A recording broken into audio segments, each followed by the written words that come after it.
बिस्मिल्लाहिर्रहमानिर्रहीम। अस्सलाम वालेकुम डियर स्टूडेंट्स। जी जनाब, तमाम स्टूडेंट चेक कर लें कि आपको वाइट बोर्ड क्लियर नज़र आ रहा है। वाद ओके। अगर किसी किस्म का कोई इशू है तो अभी बता दें। अच्छा जी, आज जनाब हमारी पहली क्लास है बाकायदा तौर पे, और जितने भी हमारे स्टूडेंट ओल्ड मौजूद हैं इसके एडी अकाउंट्स वाले या प्लानिंग वाले या अकाउंटेंट वाले, इसके अलावा आज हमारे लेक्चरार के स्टूडेंट भी साथ शामिल हैं। तो आपको पता है कि ये जो सीट्स होती हैं इनके ऊपर चंद लोगों ने अप्लाई किया है, ज़्यादा लोगों ने अप्लाई नहीं किया, इसलिए और काफ़ी सारे लोग ऐसे हैं जो जॉब होल्डर हैं। तो हमारी ये जो क्लास है ये जनाब आज हमारी अकाउंटिंग किया है, अकाउंटिंग इक्वेशन किया है, अकाउंटिंग की हिस्ट्री किया है, अकाउंटिंग को किसने ईजाद किया, बाबा अकाउंटिंग किसको कहते हैं, इसके बारे में हम बात करेंगे। ठीक है।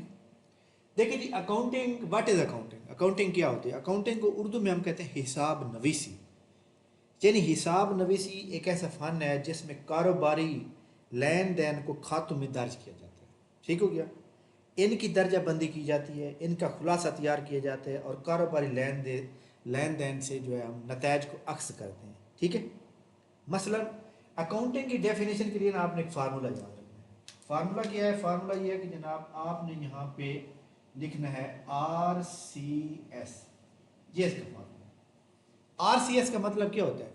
Accounting is a process of recording, classifying and summarising of the record in proper manner is called accounting. Scientific information भी कह सकते हैं। तो यानी आपने इसकी जो तरतीब है ना, वो तरतीब यही रहेगी। Accounting is record of accounting is a prescribed record of recording, classifying and summarising. तो ये रिकॉर्ड, ये जो हमारे पास डेफिनेशन है ये इसी तरतीब से आती है। बाद वक्त क्लासिफाइंग पहले आ जाता है, रिकॉर्डिंग बाद में आ जाए तो ये भी गलत हो जाता है। यानी आपका ये फार्मूला पेट आपको याद होना चाहिए। Accounting is the art of recording, classifying and summarizing in a significant manner and term of money transaction and event which are part of the least financial character and interpreting the result thereof। तो लिहाजा हमारे सामने जनाब accounting की definition in तीन अल्फाज में मौजूद है। RCS, जैसा TCS नहीं होता, TCS को आप चेंज कर दें जनाब RCS के अंदर। ठीक है। अच्छा जनाब, आपको देखने में कोई वाइट बोर्ड के अंदर या आवाज़ के अंदर कोई इशू तो वो बता दें। एनीवन? All is okay?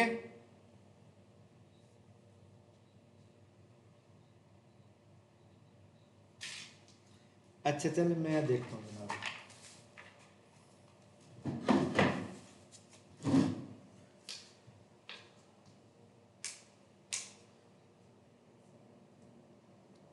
अब देखें, अभी वैसे ही सूरत हाल है।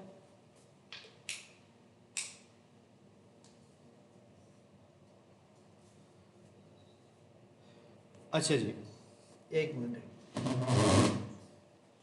अब देखें कोई बेहतर होगी होगा। लैपटॉप से तो रिकॉर्डिंग हो रही होती है, लेकिन वो ऊपर में बल्ब थोड़ा बड़ा लगा हुआ है तो वो मैं चेंज करूँगा। अच्छा खैर जनाब, RCS हमारे पास क्या आ जाएगा? Recording, classifying and summarising. Okay हो गया। ये हमारी जस्ट ये अकाउंटिंग की डेफिनेशन जो आपने अच्छी तरह से याद रखनी है, यही आपकी डेफिनेशन याद रखनी है। एक हमारे पास होता है अकाउंटिंग और एक होती है जनाब हमारे पास बुक कीपिंग। इन दोनों में क्या फ़र्क है, किसी को पता है?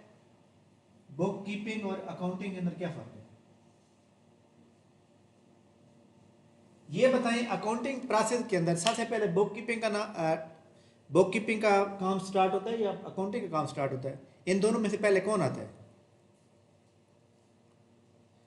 ठीक हो गया जनाब। बुक कीपिंग के लिए मैंने जो आपको बताऊं कि बुक कीपिंग के लिए किसी भी प्रोफेशनलिज्म का काम नहीं होता। बुक कीपिंग के लिए कोई भी बंदा काम कर सकता है। ठीक है। लेकिन जो अकाउंटिंग होती है उसके लिए एक प्रोफेशनल बंदे का काम होता है, और प्रोफेशनलिज्म ही इसको काम कर सकती है। ठीक है। तो हमारे पास सबसे पहले बुक कीपिंग होती है, बुक कीपिंग के बाद हम अकाउंटिंग आ जाती है, अकाउंटिंग के बाद ऑडिट आ जाता है। तो लिहाजा एक तरतीब है। अकाउंटिंग की डेफिनेशन RCS के ऊपर ख़त्म हो गई। ठीक हो गया। इसके बाद अकाउंटिंग को किसने ईजाद किया? बहुत अहम सवाल है। Who is the father of accounting? Anyone?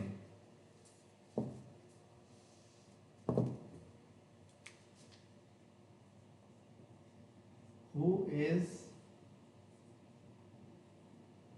Father of accounting? Accounting का वैसे आगाज तकरीबन ऑलमोस्ट तकरीबन जो है वो क्या कहते हैं कि 4000 BC से पहले स्टार्ट हो गया था। 4000 BC से, जब जो यहाँ पे 4000 BC से पहले जो एंशंट वर्ल्ड के लोग थे, उन्होंने जनाब वेजेस और सैलरीज पे करने का रिकॉर्ड मतलब कायम किया, तो उस वक्त की अकाउंटिंग का आगाज़ हो गया। बट फादर ऑफ अकाउंटिंग जो है, इनका नाम है लुकेस पेसिलियो, लूका पेसिलियो। इटालियन थे ये, LUC, लूका PACILIO। ये जनाब इटालियन है, इटालियन मीन इटली, ठीक हो गया, इटली से इनका तल्लुक है। ये अकाउंटिंग के फादर है, ठीक हो गया। तो लिहाजा ये आपको सवाल, ये वाला सवाल भी आ सकता है पेपर के अंदर कि अकाउंटिंग का जो फादर है अकाउंटिंग है वो कौन है, ठीक हो गया जी जनाब। अकाउंटिंग की डेफिनेशन और अकाउंटिंग के ऊपर किसी किस्म का कोई इशू तो बता दें। नेक्स्ट चलते हैं जनाब हमारे पास, next accounting equation.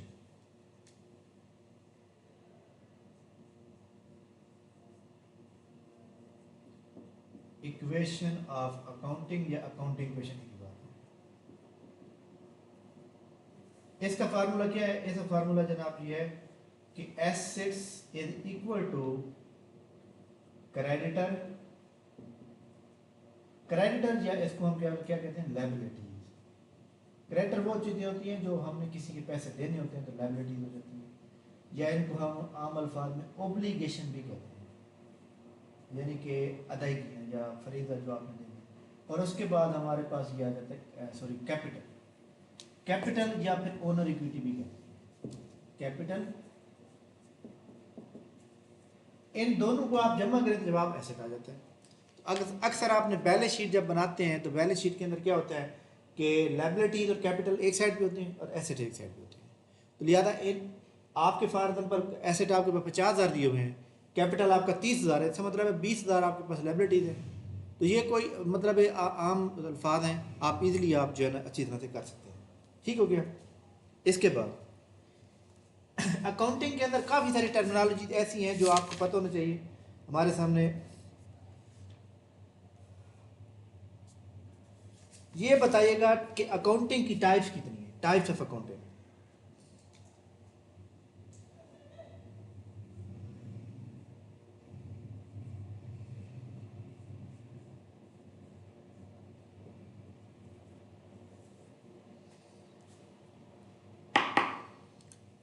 Types of accounting, ठीक है।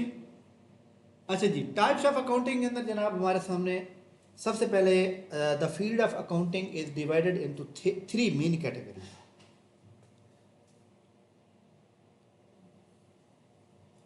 नंबर फर्स्ट पे हमारे पास आ जाता है फाइनेंशियल अकाउंटिंग, फाइनेंशियल अकाउंटिंग। अच्छा जी, नंबर फर्स्ट पे हो गया। नंबर 2 पे हमारे पास आ जाता है कास्ट अकाउंटिंग। नंबर 3 पे आप आ जाता है हमारे पास मैनेजेरियल या फिर मैनेजमेंट अकाउंटिंग कहते हैं, मैनेजमेंट अकाउंटिंग। ये हमारे पास टाइप्स अकाउंटिंग की। फाइनेंशियल अकाउंटिंग जो होती है ये क्या होती है, इसको हम ये जो फाइनेंशियल अकाउंटिंग होती है, कारोबारी इंतज़ामिया या मुलाजमीन वगैरह जो होते हैं, या बैरूनी या अंदरूनी या गवर्नमेंट या बैंक या कर्जा खा, जिनके भी जो भी लोग हैं, इन तमाम के मालियाती गोशवारे तैयार किए जाते हैं। इसके अंदर फाइनेंशियल अकाउंटिंग के अंदर हम किसी भी फार्म का प्रॉफिट लॉस मालूम करते हैं प्रॉपर अकाउंटिंग के तरीके को मद्देनजर रखते हुए, ठीक हो गया। तो ये फाइनेंशियल हो गया। कास्ट के अंदर क्या होता है, हम इसके अंदर पर यूनिट कास्ट को असर्टेन करते हैं कि जनाब हम ये जो मतलब एक प्रोजेक्ट तैयार कर रहे हैं, इस प्रोजेक्ट के ऊपर हमें जनाब कास्ट कितनी पड़ रही है, दूसरा प्रोजेक्ट के ऊपर कास्ट कितनी पड़ रही है, हमें मज़ीद कास्ट किस चीज़ की कास्ट को कम करना चाहिए, किसको बढ़ाना चाहिए।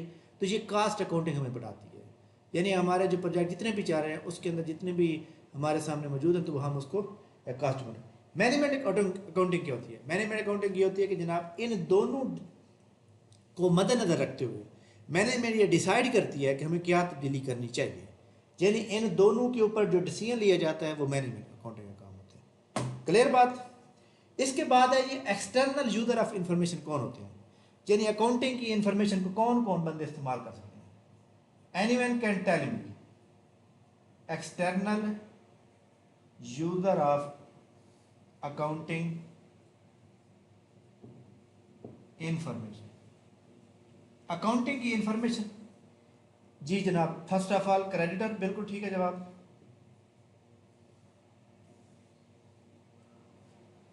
शेयर होल्डर बिल्कुल ठीक है। क्या इसमें गवर्नमेंट आ सकती है? Anyone? Government all authorities, all authorities.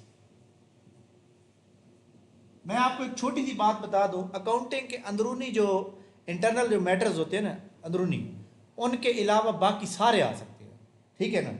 इसके अंदर जनाब मैं आपको दूसरे बता दूं, लेबर यूनियन जैसे होती है वो ले सकती है इंफॉर्मेशन। अच्छा जी, सप्लायर ले सकते हैं, ये एमसीक्यू पेपर के अंदर अक्सर आता रहता है। कस्टमर ले सकते हैं जनाब, एक्सटर्नल यूजर जो है।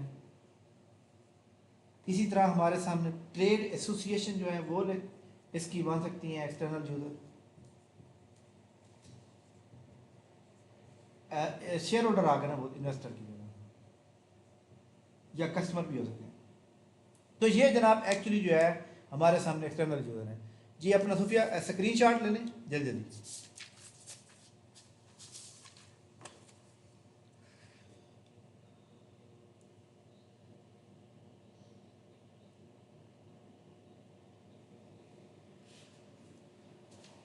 हाँ, स्टेक होल्डर भी कह सकते हैं, यानी कि हम हमारे जो अकाउंटिंग को इस्तेमाल करने वाले स्टेक होल्डर या एक्सटर्नल यूजर एक ही बात है। बिल्कुल सही जवाब है। हाँ जी, स्क्रीन शॉट ले लिया। अकाउंटिंग के अंदर हमारे पास कौन कौन सी टर्म यूज होती हैं, स्क्रीन शॉट लें जल्दी जल्दी। अच्छा, अकाउंटिंग टर्म कौन कौन सी हैं जो पेपर के लिहाज से बड़ी इंपॉर्टेंट हो सकती हैं, और उसमें क्या क्या फर्क हो सकता है। मैं जल्दी जल्दी जनाब आप यहाँ पे लिख के उसके बाद आपको जो है बता दूँगा, थोड़ा सा डिस्कस करें। गुड्स हो गया, बिजनेस हो गया, बिजनेस के बाद हमारे पास परचेजेस, परचेज के साथ जनाब परचेज के साथ लिखेंगे क्रेडिट प्लस कैश। इसके बाद हमारे पास सेल, सेल के सामने भी क्रेडिट प्लस कैश। अच्छा जी, इसके बाद हमारे सामने परचेज रिटर्न या रिटर्न आउटवर्ड, या फिर रिटर्न टू सप्लायर, या फिर रिटर्न टू डेटर। ठीक हो गया, ये भी एक आपकी टर्म हो जाएगी। नेक्स्ट सेल, सेल रिटर्न, या फिर रिटर्न इनवर्ड, इनवर्ड, या फिर रिटर्न रिटर्न बाय क्रेडिटर, या फिर रिटर्न बाय कस्टमर। एक ही बात, ठीक है। अच्छा जी, इसके बाद हमारे सामने और कौन सी टर्मिनोलॉजी होती है। ट्रांजैक्शन का क्या मतलब होता है। नेक्स्ट लिखेंगे वाउचर किसे कहते हैं। अच्छा जी, डिस्काउंट, डिस्काउंट के बाद डिस्काउंट की मज़ीद टाइप होती हैं जो वो डिस्कस कर लेंगे। अच्छा जी, इसके बाद आप लिखेंगे debtor oblique creditor.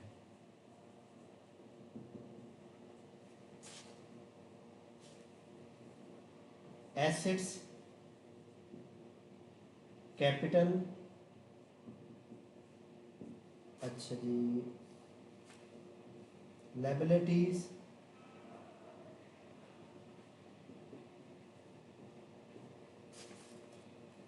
Revenue,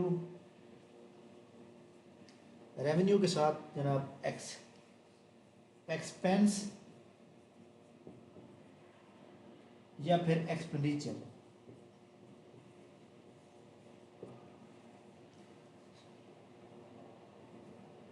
accounting period, accounting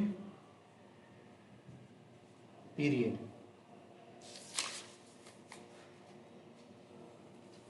ठीक हो गया।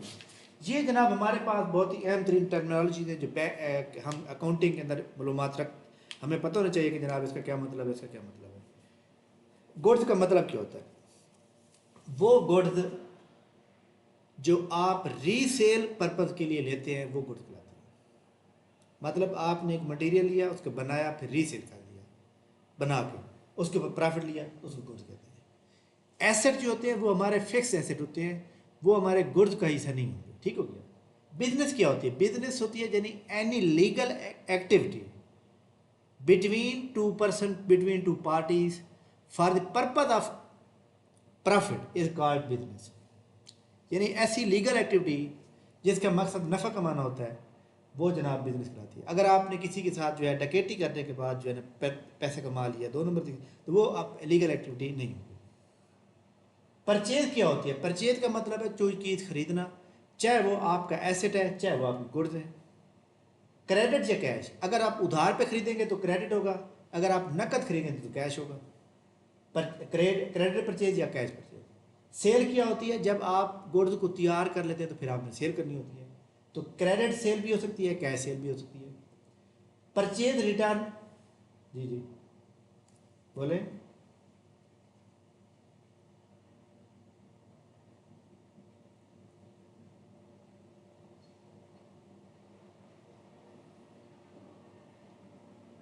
मैं समझ नहीं। जी जी जी जी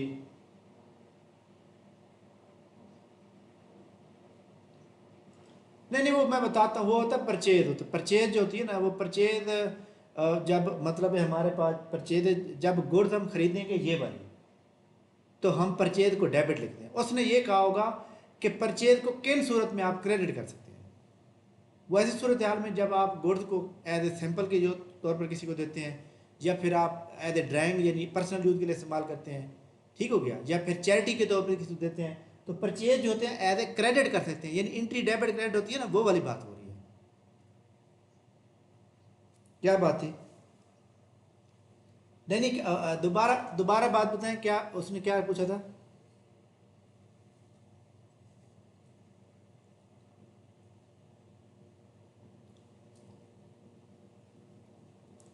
हाँ ये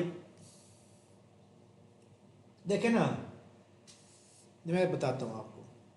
अगर वो कहता है कि purchase goods from mister Ali, purchase goods on account, it mean उधार है। परचेज गुड्स फॉर कैश, जब फॉर कैश बता दें तो इसका मतलब नकद है वो। अगर कैश हमारे पास जो कैश सेल होती है या कैश परचेज होती हैं, तो हम कैश बुक बनती है उसमें लिखते हैं। अगर उधार होती है तो उसमें नहीं लिखते। अगर एक हमारे पास होता है सब डिवीजन ऑफ जर्नल, उसके अंदर परचेज जर्नल होता है। परचेज जर्नल में दोनों चीज़ें आ जाती हैं, कैश परचेज भी और क्रेडिट परचेज भी। क्रेडिट का मतलब है उधार, क्रेडिट डेबिट या क्रेडिट वाली बात नहीं कर रहा। क्रेडिट का मतलब है उधार, उधार परचेज या नकद परचेज। क्लियर होगी बात? सेल, जी जी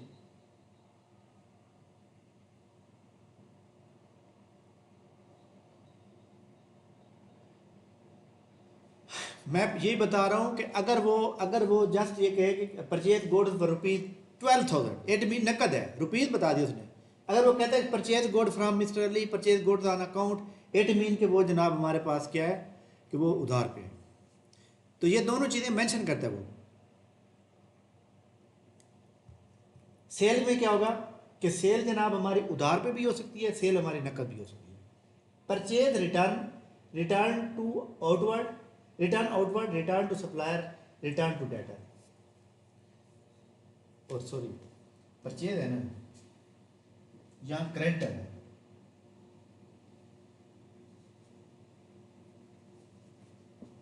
यहाँ क्रेडिटर आएगा और यहाँ पे डेटर है। अच्छा जी, यानी कि आपने एक बंदे को अली का, अली उसका नाम है, अली हमारा क्या हो गया? अली हमारा हो गया क्रेडिटर। अली ने हमें क्या किया भला? अली ने हमें जनाब वाला चीज़ें दी और हमने उसे उधार ली, उधार पे ली। तो लिहाजा वो उनकी चीज़ें जो उन्होंने हमें दी थी वो गलत निकली हैं। 100 चीज़ें दी, 100 में से 10 गलत हैं, 90 ठीक हैं, तो हम 10 को वापस करेंगे। परचेज रिटर्न, रिटर्न आउटवर्ड यानी बाहर जाना, रिटर्न टू सप्लायर जिसने हमें दी उसको रिटर्न करें, रिटर्न टू क्रेडिटर जिससे हमने उधार पे ली उसको वापस करें। ठीक हो गया। Cell return, return inward, inward का मतलब अंदर आना, जो चीज़ हमने बाहर भेजी थी सेल की थी वही चीज़ अंदर आ रही है। Return to debtor, debtor mean वो लोग जिनको हमने उधार पे दी, उन्होंने कहा जी आपकी चीज़ें तो गलत हैं, उन्होंने वापस कर दी। रिटर्न बाय कस्टमर, कस्टमर को हमने सेल किया, कस्टमर ने वापस कर दिया। ये जो ना आपको फ़र्क पता चल गया। ठीक हो गया। ट्रांजैक्शन क्या होती है? ट्रांजैक्शन का मतलब ये होता है कि any dealing between two person is called transaction. ठीक है, any economic event is also called transaction. Voucher क्या होता है? वाउचर होता है बिजनेस की सपोर्ट के लिए कोई भी एविडेंस जो होती है ना वो वाउचर कहलाता है। लाइक दैट पीपीएससी का चालान पे करना है तो वाउचर पे करेंगे, तो वो जो आपकी एक मतलब है कि वाउचर जो चालान होता है हमारा वो जनाब एक एविडेंस है। ठीक है, तो लिहाजा हमारे लिए वो क्या कहलाएगा? वाउचर कहलाएगा। आपने कॉलेज की फ़ीस पे करनी है तो पहले एक वाउचर पे करेंगे, तो वाउचर हमारे पास हेल्पफुल होता है बिजनेस के लिए। डिस्काउंट, डिस्काउंट की जनाब 2-3 हिसाब है। सबसे पहले नंबर पे देखें हमारे पास एक होता है ट्रेड डिस्काउंट, ट्रेड डिस्काउंट। एक हमारे पास होता है जनाब डिस्काउंट अलाउड, एक हमारे पास होता है डिस्काउंट रिसीव। हाँ जी, ट्रेड डिस्काउंट जो होता है ना, ट्रेड डिस्काउंट क्या होता है? ट्रेड डिस्काउंट जनाब ये होता है कि हम जैसे बुक सेंटर पे जाते हैं किताबें लेते हैं, तो किताब कीमत होती है 1500 रुपये, वो हमें 1200 की दे देते हैं। 300 रुपये का उसको क्या हो गया? नुकसान हो गया? नथिंग। एक्चुअली ट्रेड डिस्काउंट में ये होता है कि जो असल कीमत होती है ना, असल कीमत से बढ़ा के लिखा जाता है। फॉर एग्जाम्पल आपने एक किताब बनाई है, तैयार की है, वो टोटल किताब आपका खर्च हो गया 1000 रुपये। ठीक है, आपने कहा जी मेरे इसके अंदर 10% प्रॉफिट भी ऐड है, मतलब है 1000 के अंदर। अब आप क्या करेंगे? वो 1000 वाली बुक आप 1500 लिख देंगे। एक्चुअली जो बीच में 500 का डिफरेंस है ना, वो एक ट्रेड डिस्काउंट है, ताकि कस्टमर को थोड़ा सा रिफ्लेक्ट किया जाए अपनी तरफ कि जनाब कस्टमर कहेगी मुझे 500 का नफ़ा हो गया, 500 को उन्होंने रियायत कर दिया, बड़ी अच्छी दुकान होगी। हालांकि वो तो 500 वैसे ही ज़्यादा लिखा जाता है जस्ट कस्टमर को जनाब वाला अपनी तरफ उबलाइज करने के लिए। तो इस 500 का कहीं भी जिक्र नहीं किया जाता, कहीं भी लिखा नहीं जाता। बस ये होता है कि फॉर एग्जाम्पल एक चीज़ 5000 की सेल हुई है, वो कहते हैं 10% डिस्काउंट है, ट्रेड डिस्काउंट है, तो 5000 का 5% कितना बनेगा? 10% कितना बनेगा? 500। इसका मतलब है वो जो सेल या परचेज हुई है ना वो 4500 की लिखी जाएगी। वो 500 का कहीं भी जिक्र नहीं करना हमें, जस्ट अमाउंट कम कर देना। डिस्काउंट अलाउड जो होता है ये बिजनेस के लिए नुकसान होता है या फ़ायदा? एनीवन?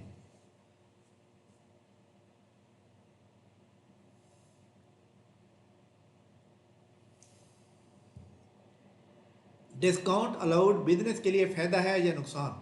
एनीवन? और कोई बताए?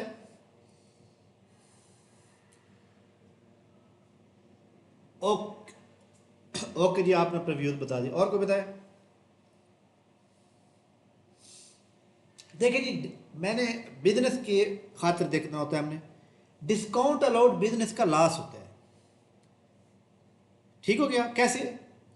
हमारे पास जनाब यहाँ स्टॉक पड़ा हुआ है, वो सेल ही नहीं हो रहा, उसकी कीमत असल में 10 लाख है, हमें डिस्काउंट करना पड़ा तब जाकर वो सेल हुआ है। 10 लाख की चीज़ 8 लाख में सेल करनी पड़ रही है क्योंकि डिस्काउंट देना पड़ा है, तो बिजनेस के लिए लॉस हो गया। डिस्काउंट रिसीव्ड, ये क्या होता है भला? ये बिजनेस के लिए जनाब क्या होता है भला? प्रॉफिट होता है।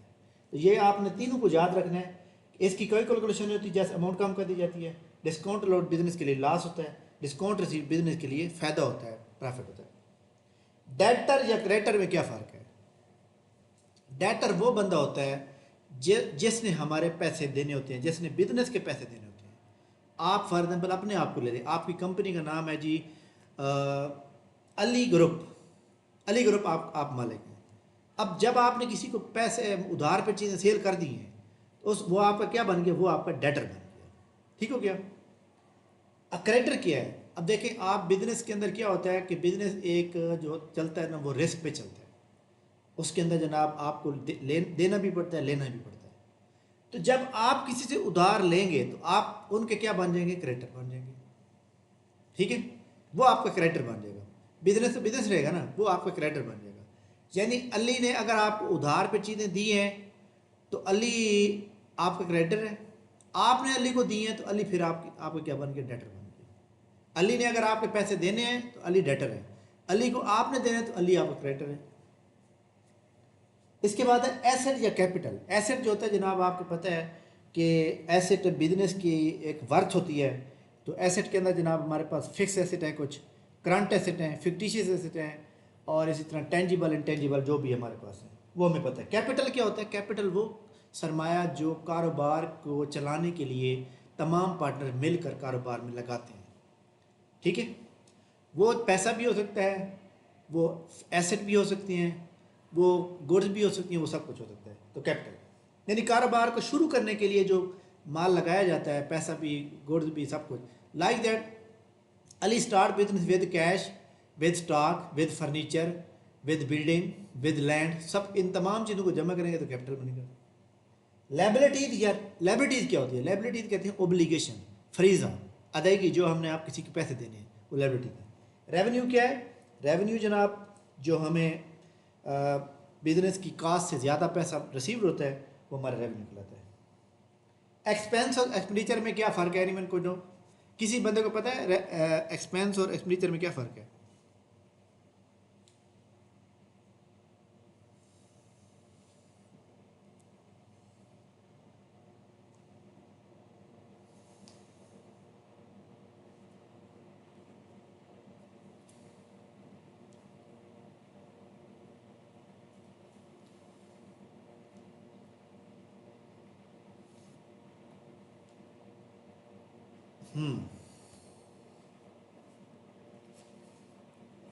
जो एक्सपेंस होता है ना उसकी कोई मियाद नहीं होती, वो एक दिन भी ख़त्म हो सकता है, वो 3 महीने भी चल सकता है, लेकिन विद इन ईयर ख़त्म हो जाएगा, वो एक्सपेंस हो जाएगा।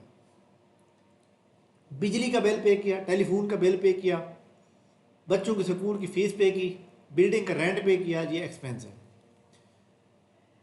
आपने एक बिल्डिंग ले ली नई, वो एक्सपेंडिचर है, क्योंकि उसका फ़ायदा जो है ना वो आने वाले वक्तों के लिए है। आपने फर्नीचर खरीद लिया, आपने मशीनरी खरीद ली, एक्सपेंडिचर है। अच्छा जी, अकाउंटिंग पीरियड, अकाउंटिंग पीरियड से क्या मुराद होता है? अकाउंटिंग पीरियड से क्या मुराद हो सकता है? अकाउंटिंग पीरियड जनाब हमारे पास वो होता है जिसमें अकाउंटिंग शुरू होके ख़त्म हो जाती है। अकाउंटिंग पीरियड कितने मंथ के ऊपर होता है, ये सवाल जवाब बता दें। अकाउंटिंग पीरियड जो होता है हमारा कितने मंथ का होता है?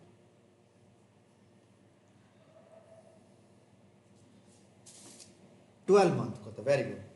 The period of time covered by trading and profit and loss account, a term at business accounting period. Basically, it is length of time for which a business generally prepare financial statement, trading profit and loss account is prepared for 1 year. So 1 year is known as accounting period.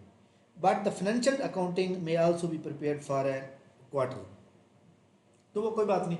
ये बताएं पाकिस्तान के अंदर जो government के इदारे हैं इनका financial accounting या गवर्नमेंट ऑफ पाकिस्तान का फाइनेंशियल अकाउंटिंग जो है, अकाउंटिंग पीरियड कब शुरू होता है, कब खत्म हो जाता है?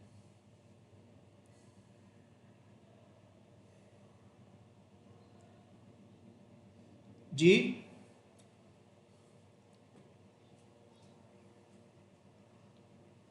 ठीक हो गया। 1 जुलाई से शुरू होता है, अगले साल 30 जून को ख़त्म हो जाता है। ये हमारा अकाउंटिंग पीरियड है, इसको हम फाइनेंशियल पीरियड भी कहते हैं। कैलेंडर ईयर जो होता है वो 1 जनवरी से शुरू होता है और 31 दिसंबर को ख़त्म हो जाता है। हमारे पूरे पाकिस्तान के अंदर बैंकिंग सिस्टम जो है वो 1 जनवरी से शुरू होकर 31 दिसंबर को क्लोज हो जाता है। ठीक हो गया। अच्छा जी, इसके बाद हम लिखेंगे अकाउंटिंग के रूल्स। कुछ अकाउंटिंग के जो रूल्स हैं जनाब, डेबिट को कैसे कोई चीज़ इंक्रीज होती है, डेबिट क्या होती है, क्रेडिट क्या होती है। स्क्रीन शॉट लें इसका। अकाउंटिंग की जो टर्मिनोलॉजी हैं वो इसके अंदर जो मतलब इम्पोर्टेंट थी वो मैंने आपको बता दी है। तो अकाउंटिंग के डेबिट क्रेडिट रूल पढ़ लेते हैं। ले लिया स्क्रीनशॉट?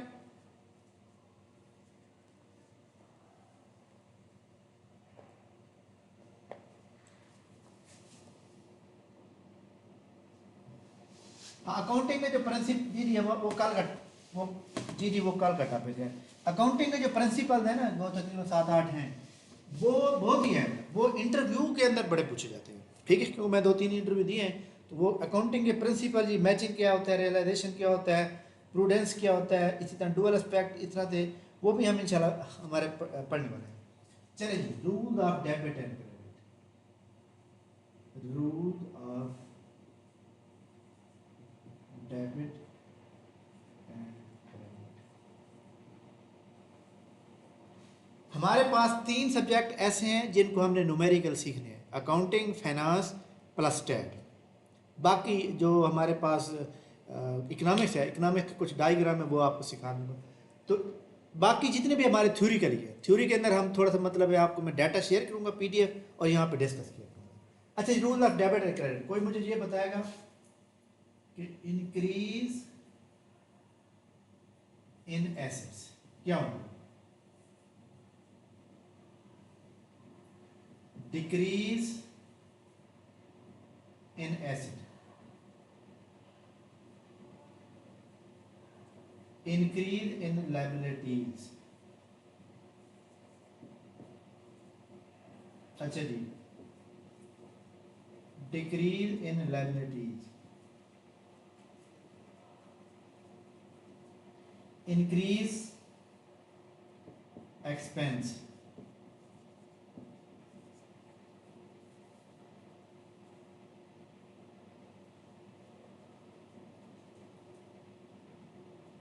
अच्छा जी, इसके बाद हाउ मैनी, बल्कि इंक्रीज रेवेन्यू। चलिए,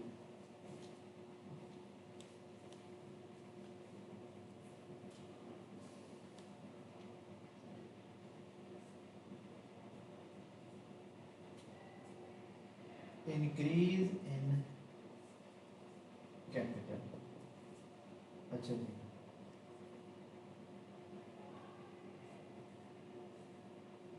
इंक्रीज विथड्रॉवल, DRAW, विथड्रॉवल का मतलब ड्रामिंग भी होता है, DRAWING। अच्छा जी, इसके बाद एक और चीज थी, क्या क्या नाम था इसका, हाँ, जहाँ पे लिखना बहुत एक्सपेंस हो गया ना ये वाला, लेकिन how many ways, how many ways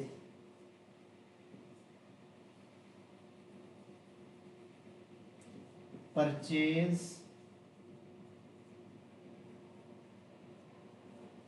should be credit in case.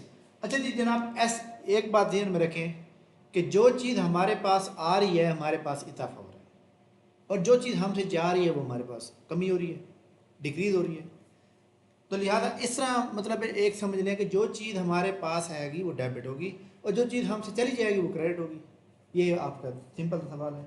Asset increase हो रहे हैं तो डेबिट हो, हमारे पास क्या हो जाएंगे बोला, डेबिट हो जाएंगे। एसेट जा रहे हैं, सेल हो रहे हैं, तो क्रेडिट हो जाएंगे।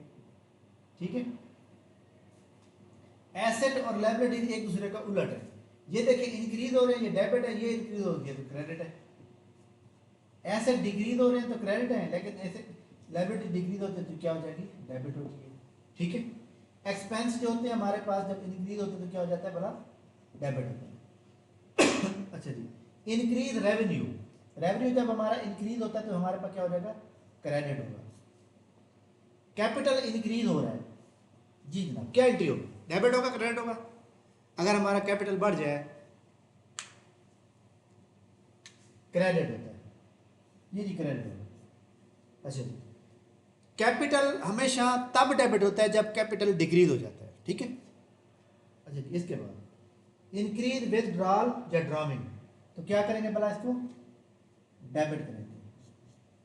अच्छा जी, how many wage purchase should be credit, यानी आपने फॉर एग्जाम्पल पहले तो आप ये बताएं कि आपने गुड्स परचेज किए, गुड्स परचेज रुपीज़ 25,000।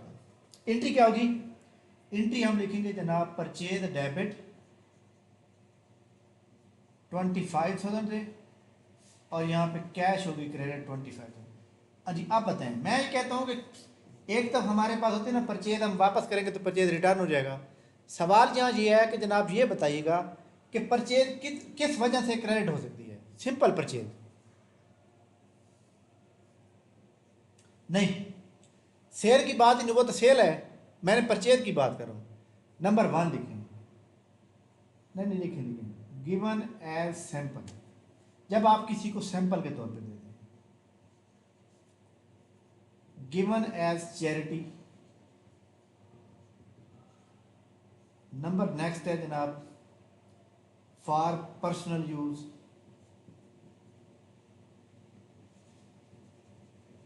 एक और भी है यार, क्या था बोला, सैंपल हो गया, चैरिटी हो गई, पर्सनल यूज हो गया।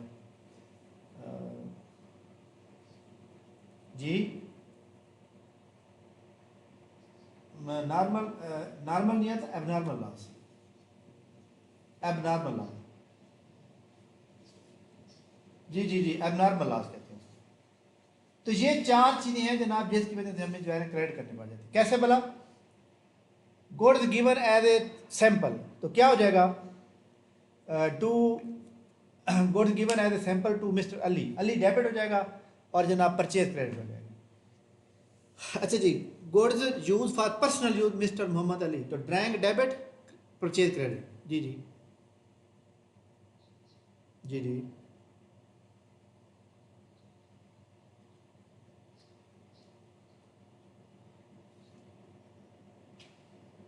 नहीं, वो मैं बताता हूँ, वो मैं बताता हूँ। अली क्या नहीं होगा, वो मैं बताता हूँ। वो हमारा होता है एक्सपेंस, ठीक है ना। अगर हम सैंपल दे रहे हैं तो sample expense debit, purchase credit. अगर हम चैरिटी दे रहे हैं, charity expense debit, purchase credit. अगर हम पर्सनल यूज कर रहे हैं तो हमारे पास क्या हो जाएगा? परचेज ड्राइविंग डेबिट और परचेज क्रेडिट। अगर हमारे पास वो नॉर्मल लॉस हो रहा है, यानी चोरी हो गई है, आग लग गई है, या मतलब है कोई भी इस तरह की रीज़न हो सकती है, फिर हम क्या लिखेंगे? एबनॉर्मल लॉस डेबिट, या थेफ्ट या फायर डेबिट, और परचेज क्रेडिट। ठीक हो गया? जी समझ आ गई? तो ये हमारे पास rule and debit and credit खत्म हो गए, अकाउंटिंग इक्वेशन खत्म हो गई। अकाउंटिंग क्या होती है, बुक कीपिंग क्या होती है, अकाउंटिंग की टर्मिनोलॉजीज क्या होती हैं। ठीक हो गया? ये मैंने आपको शेयर किए। मैं आपको अकाउंटिंग के इस जो मैंने आपको पढ़ाया इसके मुतालिक मैं आपको एमसीक्यू शेयर करूँगा, और मैं आपको जो मैं आपको पढ़ाऊँगा उससे हट के भी एमसीक्यूज आपको शेयर करूँगा। एमसीक्यू जो शेयर किए जाएंगे ना वो बहुत हैं होंगे। अगर आप एमसीक्यूज को रोज़ाना अच्छी तरह से 1 या 2 बार पढ़ लेंगे ना, तो आपका इंटरव्यू लिस्ट में नाम ज़रूर होगा। ठीक हो गया? नंबर जितने भी हो, बट इंटरव्यू में नाम आ जाएगा। तो लिहाजा आपने अच्छी तरह प्रिपेयर करना है। जी जनाब, एनी क्वेश्चन फ्रॉम यू, आपकी तरफ से किसी बंदे ने कोई सवाल करना हो?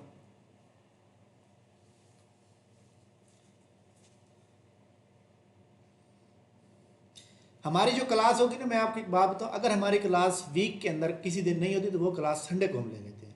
यानी हमारे पास जो है सैटरडे संडे ऑफ होता है, तो वो क्लास सैटरडे संडे को लेने के बाद जो है ना कवर कर लेते हैं। ठीक है? तो लिहाजा इंशाल्लाह ताला आप के अंदर जो आप जो है ना तैयारी करेंगे प्रॉपर, जो है मतलब है कि इसके अंदर वो होगी। ठीक हो गया? बाकी अकाउंटिंग के जो लेक्चर होंगे हमारे वो टोटल 40 होंगे। यानी अकाउंटिंग की बात नहीं कर रहा, ये नहीं पोस्टों के ऊपर, जिसमें अकाउंटिंग है, स्टैट है, मैथ है, इकनॉमिक्स है, ऑडिट है, सारे सबके टोटल 40 लेक्चर होंगे। 40 लेक्चर के दौरान ये टेस्ट की डेट भी आ सकती है। ठीक है? होपफुली कि ये पेपर जनाब इलेक्शन के बाद फरवरी के एंड में हो, या फिर ये है कि 28 जनवरी या फरवरी का फर्स्ट वीक हो, ये भी हो सकता है। बट इंशाल्लाह अगर फर्स्ट वीक में आता है या जिस तरह भी आता है, तो फिर हम डाटा जो हम टेस्ट लेने वाला डाटा होगा या इंपॉर्टेंट टॉपिक्स होंगे वो थोड़ी तेज़ी से पढ़ाएंगे। ठीक है? तो फिर सैटरडे संडे भी ऑफ कर देंगे, ऑन कर देंगे। ठीक हो गया? इसके बाद हमारा जनरल नॉलेज की जो क्लास है वो पहले स्टार्ट होगी 14 जनवरी से। तो 14 जनवरी के बाद वो क्लास होगी, और वो आपको वहाँ से आप ज्वाइन करनी है। ठीक हो गया जनाब? एनी क्वेश्चन अब बता दें, कोई सवाल करना हो आपने, आपके जहन में कोई सवाल हो तो भी बता दें। क्लियर?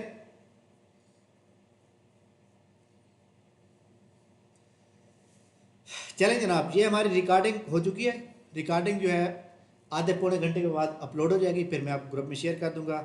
आपको कला सैंपल के तौर पर मैंने आपको ग्रुप के अंदर ये टेस्ट का लिंक भी भेजा था कल, ताकि आप अच्छी तरह याद कर सकें। हमारा बाकायदा टेस्ट पहला कल होगा। अब जो हमारा फ्री सेमिनार का जो ग्रुप था उसमें अब कोई लिंक नहीं आएगा, हमारी जो क्लास के स्टूडेंट हैं सिर्फ वही जनाब ज्वाइन कर सकेंगे। ठीक है, थैंक यू वेरी मच। और अगर आपको कोई सवाल हो तो जनाब आप व्हाट्सएप पे कर देंगे। ठीक है, अल्लाह हाफ़िज़।